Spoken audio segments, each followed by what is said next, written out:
जिल्हा परिषद आणि पंचायत समितीच्या 2026च्या स्थानिक स्वराज्य संस्था निवडणुकांच्या मतदाना दिवशी 7 फेब्रुवारी 2026 रोजी रायगड, अलिबाग, रत्नागिरी, सिंधुदुर्ग, पुणे, सातारा, सांगली, सोलापूर, कोल्हापूर, औरंगाबाद, परभणी, उस्मानाबाद आणि लातूर येथील सर्व जिल्हा आणि कुटुंब न्यायालयांना सुट्टी जाहीर करण्यास मुंबई उच्च न्यायालयाच्या अपीलीय विभागाने मान्यता दिलेली असून निबंधक निरीक्षण 2 अदिती कदम यांनी या संदर्भात अधिकृत परिपत्रक जाहीर केलं आहे.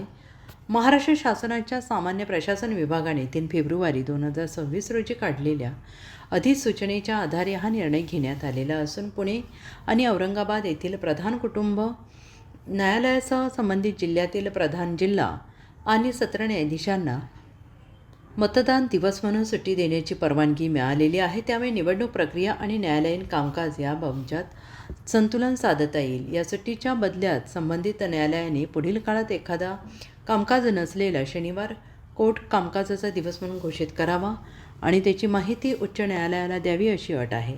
हा निर्णय घेऊन न्यायालयीन कामकाज आणि मतदान प्रक्रियेत अडथळा येऊ नये यासाठी अंमलबजावणी करावी असे निर्देश देण्यात आले असून स्थानिक निवडणुकीच्या पार्श्वभूमीवर हा निर्णय मतदारांना तसेच न्यायालयीन कर्मचाऱ्यांना मोठा दिलासा ठरला आहे. साप्ताहिक पोलीस वॉरंटच्या स्थानिक बातम्या आणि व्हिडिओ नक्की पहा. लाईक करा, शेअर करा, कमेंट करा आणि तुमच्या स्थानिक बातम्यांचे व्हिडिओ आमच्यासोबत शेअर करा.